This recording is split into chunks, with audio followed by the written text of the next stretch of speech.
ભાઈ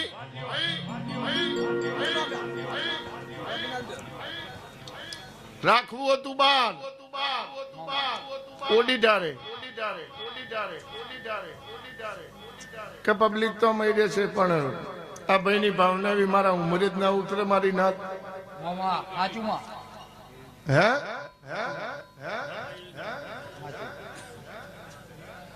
અને એની વાત સાચી છે તો આ પગલો પડે એના કરતા મારા ઉમરે પડે આ બધી દેવીઓનો એવું મારા બારની ગાદીના પ્રભુ કે છે હું બારની વિહેત બોલું છું હા ભાઈ સુરેશભાઈ હું તમારી કરમલો ભની લીલાર બોલું છું કોનજીભાઈ વાઘોની માતા છું અને ચોરો માટે દારૂ લીધો છે ને કે મારા બારના ઉમરે દારૂ ના હોય હા ભાઈ અને દારૂ પીરી છું